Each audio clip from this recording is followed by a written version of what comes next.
Hi guys, it's Amy and today I'm here to talk to you about the Reading Rush. The Reading Rush has finished around 6 hours ago. It's 6 in the morning right now.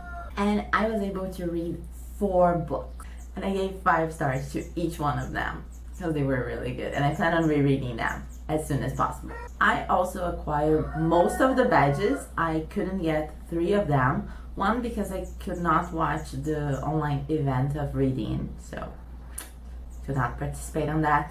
Unfortunately, I did not read 7 books, and I also didn't read 1,000 pages. I've read 826 pages. I am very happy with all of my readings. It was amazing, so yeah, it was worth it. Let's talk about them. The first book I read was Carrie by Stephen King, and oh my god, what an amazing book. What an amazing writing, and what an amazing character. Carrie is this little girl who was raised by a very religious mother, and because of that, she is kind of different because she thinks everybody's going to hell, and she has a very different vision of the world. Everybody messes with her because of that. So she has a lot of hate inside of her for the other people because she doesn't understand why they are so mean to her. And in the beginning of the book, she's having her first period and she has no idea what's going on because her mother never talked to her about it. So she thinks she's bleeding to death. And all the girls start throwing napkins at her and telling her to shove it up. The book starts in a very crazy place. And what I really love about Stephen King's book is that in the beginning of the book, you kind of know the ending because he keeps giving you clues to what's going to happen. Right in the beginning of the book, we know that something happened in the prom that led to the probable death of many teens, but we don't know what happened and how is Carrie related to that.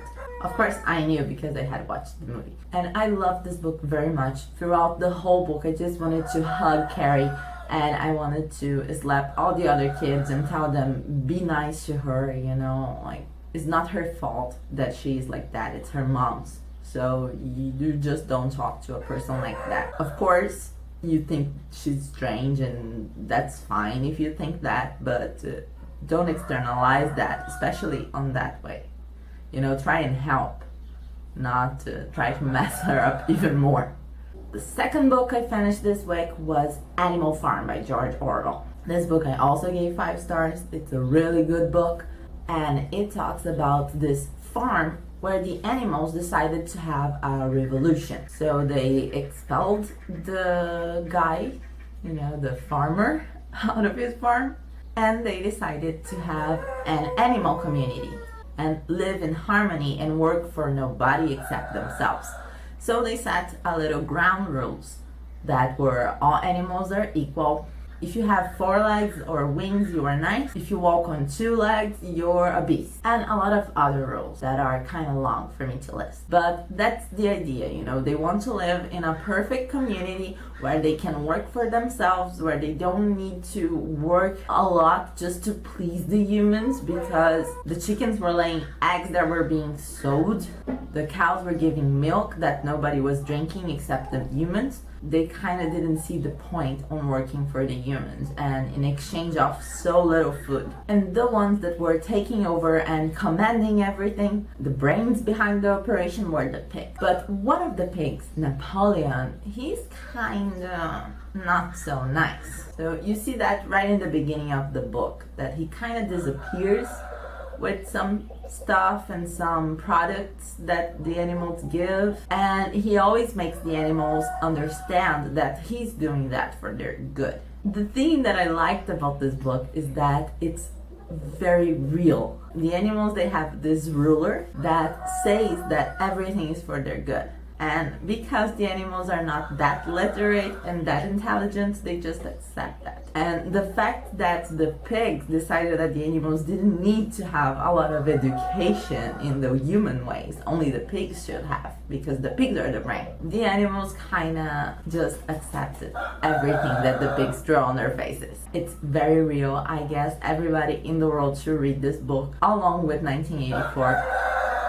Oh my god, it's a huge recommendation. This should be taught at schools. The third book I read this week was The Good Luck of Right Now by Matthew Quick. This is also the third book by Matthew Quick that I read in my life. His books always teach me something. They are very warm, and the characters, they are always so real, and they have so many problems. And the conclusions that they get open your mind to live your life better. I don't know, it's kind of like a self-help book. I can't say any other way because it is. This book follows the life of Bartholomew, and Bartholomew is a 40-year-old man who lived with his mother all his life, never worked, never did anything for himself, and now his mother died of brain cancer. And by the end of her life, she was really kind of crazy. So she started calling him Richard because her favorite actor was Richard Gere. And he just pretended he was Richard Gere because that would be best for his mother. And he wanted the best for his mother. And now he's alone in life, so he decides that he wants to go out and have friends, and he has this goal that is drinking a beer with a friend in a bar, and he starts looking for help so he can improve his life and have these goals met. And it's an amazing book.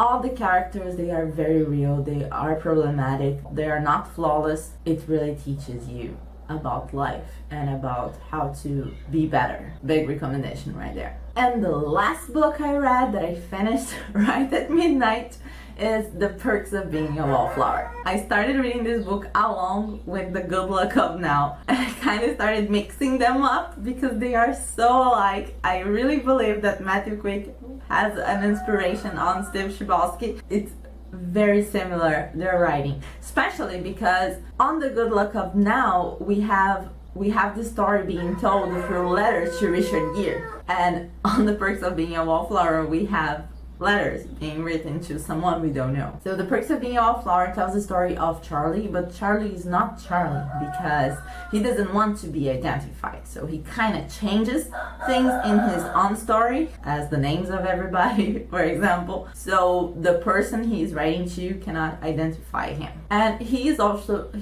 very socially awkward. He had never had friends or anything. He had never left his house to go out to party, and his siblings were always mean to him. And he finds these two amazing friends, which are Patrick and Sam. And he starts really living his life and being present in the moment. He even starts making realizations about things that he lived that led to him being like that. And he starts to improve himself. I think that's the best way to put it. But yeah, I also consider this a self-help book, especially for teenagers. I think every teenager should read this book because being a teen is hard, and you need to hear that everything is gonna be okay. It doesn't matter what you go through. And this book talks about some very serious issues that they need to be talked about and over. So I'm very happy with my readings. I hope you liked this update video. This week we're gonna have the Nerdworming Readathon, and I am so pumped to start reading even more. But for these few days I'm gonna lay low, spend time with my kid, because on the 1st of August I'll be all over the books. Thank you very much for watching it to the end. Don't forget to hit the subscribe button and the like button. Love you guys very much, and see you on the next video.